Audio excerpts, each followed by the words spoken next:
நேச்சுரலாக வீட்லேயே நம்ம ரெடி பண்ணக்கூடிய ஹேர் டே ஏதாவது இருக்கா தேடிட்டு இருக்கீங்களா? உங்களுக்கான பதிவு தாங்க இது. ஸோ சைடு எஃபெக்ட்ஸ் இல்லாமல் கெமிக்கல்ஸ் எதுவும் இல்லாமல் நேச்சுரலாக ஹேர் டே நம்ம எப்படி ரெடி பண்ணலாம்? ஒரு சிலர் சொல்றீங்க சில ஹெர்ப்ஸ்லாம் சேர்த்தா நமக்கு வந்து ரொம்ப அரிப்பு வருது அப்படின்ட்டு. அந்த மாதிரி இல்லாமல் நேச்சுரலான ஹேர் டே எப்படி செய்யலாம், அதனுடைய பலன்கள் என்ன அப்படின்றத இந்த வீடியோவில் சொல்லியிருக்கேன். வீடியோவை ஸ்கிப் பண்ணாமல் முழுசாக பாருங்கள். உங்கள் ஃப்ரெண்ட்ஸ்க்கும் இந்த வீடியோவை ஷேர் பண்ணுங்கள். நம்மளுடைய இன்ஸ்டா ஃபேஸ்புக் பேஜை மறக்காமல் ஃபாலோ பண்ணுங்கள். வாங்க வீடியோக்குள்ளே போகலாம்.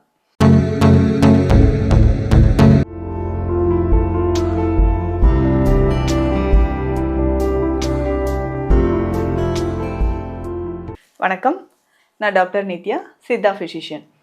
தொடர்ந்து பல பதிவுகளில் சித்த மருத்துவத்தில் சொல்லியிருக்கக்கூடிய நிறைய விஷயங்கள், சித்தர்கள் சொன்ன மருத்துவ ரகசியங்கள் எல்லாமே நம்ம பார்த்துட்டு வரோங்க. இந்த பதிவில் நம்ம என்ன பார்க்க போகிறோம்? கமெண்ட்லையும் நிறைய பேர் கேட்டிருந்தீங்க, ஹேர் டை ஒன்று சொல்லுங்கள், ஆனால் இந்த அவுரி இலைகளை போட்டால் நமக்கு என்ன ஆகுதுன்னா ஒரு மாதிரி இச்சிங் ஏற்படுது, ரொம்ப ட்ரையாக இருக்குது அப்படின்னு சொல்கிறீங்க. ஸோ அவுரி இலைகள் அப்படின்னு சொல்லும்பொழுது அது சருமத்திற்கு ரொம்ப ரொம்ப நல்லது. சித்த மருத்துவத்தில் பல நோய்களுக்கு மருத்துவத்தில் இந்த சரும நோய்களுக்கு எக்ஸ்டர்னலாக அப்ளை பண்ணக்கூடிய நிறைய மருந்துகளில் நம்ம அதை பயன்படுத்திட்டு வரோம். அதே மாதிரி தலைமுடியை கருப்பாக்கக்கூடிய விஷயங்கள், நம்ம ஹேர் பேக்காக இருக்கட்டும் இல்லை தைல வகையாக இருக்கட்டும், அவருக்குன்னே ஒரு ஸ்பெஷலான ஒரு இடம் இருக்குன்னே சொல்லலாங்க. ஆனால் ஒரு சிலர் சொல்கிற விஷயம் என்னென்னா, அது போட்டால் எனக்கு ஸ்கேல்பில் வந்து அரிப்பு வருது, ஸ்கின்ல தடிப்பாக வர ஆரம்பிக்குது. அவரு இல்லாமல் ஏதாவது ஹேர் நேச்சுரலாக கருப்பாக்கக்கூடிய விஷயம் ஏதாவது இருக்கா அப்படின்னு நிறைய பேர் கேட்குறீங்க. இருக்குங்க. எல்லாத்துக்குமே சித்த மருத்துவத்தில் எல்லா விஷயங்களுக்குமே மருந்துகள் இருக்கும்போது இந்த தலைமுடியை நமக்கு வந்து நல்ல ஹெல்த்தியாக வச்சுக்கிறதுக்கும் கருமையாக இருக்கிறதுக்குமான ஒரு வழிமுறையை நான் சொல்கிறேன். இதுக்கு நமக்கு என்னென்ன தேவை? நம்ம வேஸ்ட்டாக சாப்பிட்டு முடிச்சுட்டு தூக்கி போடுற ஒரு விஷயம். பொதுவாகவே பார்த்தீங்கன்னா எந்த அளவுக்கு நம்ம ஃப்ரூட்ஸ் சாப்பிட்றோமோ அதனுடைய தோல் பகுதிகளிலும் அதிகமான சத்துக்கள் இருக்குங்க. ஸோ அதனால தான் சொல்லுவாங்க நிறைய பேர், நீங்கள் வந்து ஹேர் வாஷ் பண்ணுறதுக்கு கூட நீங்கள் வாழைப்பழம் சாப்பிட்டுட்டு அந்த தோல் போடுறீங்க இல்லையா, ஸோ அதை தண்ணீரில் போட்டு நல்லா பாயில் பண்ணிடணும். ஸோ பாயில் பண்ணிவிட்டு ஃபில்டர் பண்ணி அந்த தண்ணீரை நம்ம வந்து ஸ்ப்ரே மாதிரி யூஸ் பண்ணலாம். ஹேர் வாஷ் பண்ணுறதுக்கு அந்த தண்ணீரை நம்ம வந்து பயன்படுத்தலாம். ஏன்னா அதனுடைய ஒவ்வொரு கனிகள்லையுமே அதனுடைய தோல் பகுதியிலையும் அதிகமான சத்துக்கள் இருக்குது. ஸோ இதையும் நீங்கள் ஹேர் வந்து நல்லா சாஃப்டாக இருக்கிறது இதையும் ட்ரை பண்ணி பாருங்கள். ஸோ அந்த பனானா பீல்ஸ் வந்து போட்டு நல்லா பாயில் பண்ணிவிட்டு ஃபில்டர் பண்ணிக்கோங்க. அந்த தண்ணியை ஹேர் வாஷ் பண்ணி முடிச்சதுக்கப்புறம் லாஸ்ட்டாக ஃபைனலாக அதை விட்டு நல்லா வாஷ் பண்ணிவிட்டு அப்படியே விட்டுருங்களேன். ஹேர் நல்லா சாஃப்டாக சில்கியாகவும் இருக்கும்.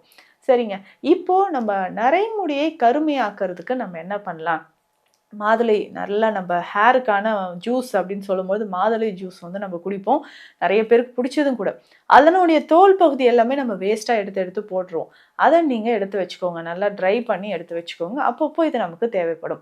ஸோ மாதுளை தோலை நல்லா சன்லைட்டில் உலர்த்தி எடுத்து வச்சுடுங்க.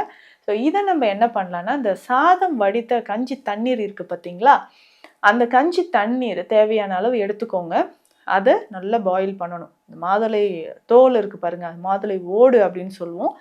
இதை கொஞ்சமாக ஒரு பாதி மாதுளை அளவுக்கு எடுத்து அந்த கஞ்சி தண்ணீரில் போட்டு அதனோடு சேர்த்தே பாயில் பண்ணிக்கோங்க.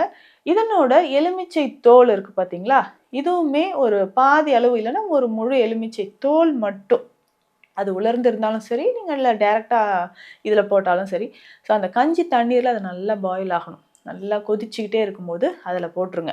கிட்டத்தட்ட ஒரு 10 நிமிடங்கள் இது நல்லா பாயில் ஆன பிறகு இது என்ன பண்ணால் அந்த தோல் மட்டும் தனியாக எடுத்து வச்சுக்கோங்க. இதனோட நீங்கள் 1 ஸ்பூன் அளவுக்கு மருதாணி பொடி சேர்த்துடணும். 1 ஸ்பூன் அளவுக்கு நீங்கள் கடுக்காய் பொடி சேர்த்துக்கோங்க. அதனுடைய இந்த செம்பருத்தி பூ இருக்குது பார்த்தீங்களா, அதனோட பவுடர் இதில் வந்து 1 ஸ்பூன் நீங்கள் சேர்த்துக்கோங்க.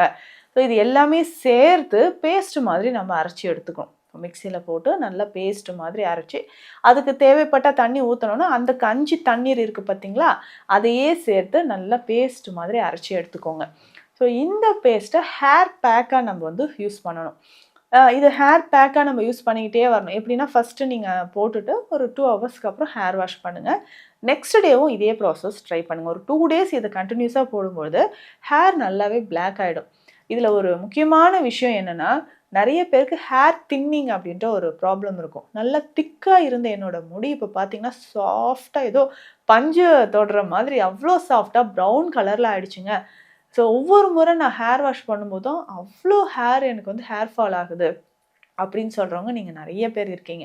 ஸோ அந்த மாதிரி ஹேரை நல்லா கருன்னு வைக்கிறதுக்கும் ஹேர் நல்லா திக்காகிறதுக்கும் இளம் வயதிலேயே இளநரை வருது. நிறைய பேர் வாட்ச் பண்ணி சொல்வீங்க.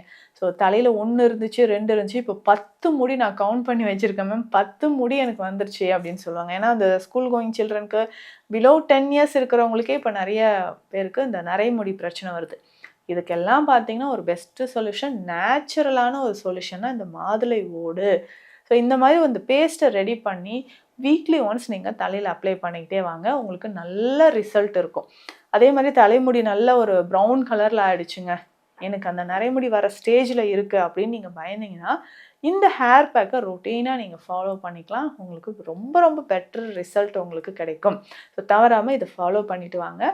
அதே மாதிரி இது வாஷ் பண்ணதுக்கப்புறம் நம்ம என்ன பண்ணணும்னா, விளக்கெண்ணெய் இருக்குது பார்த்தீங்களா, 50 ml விளக்கெண்ணெய், 100 ml நல்லெண்ணெய், இதை எடுத்துக்கோங்க.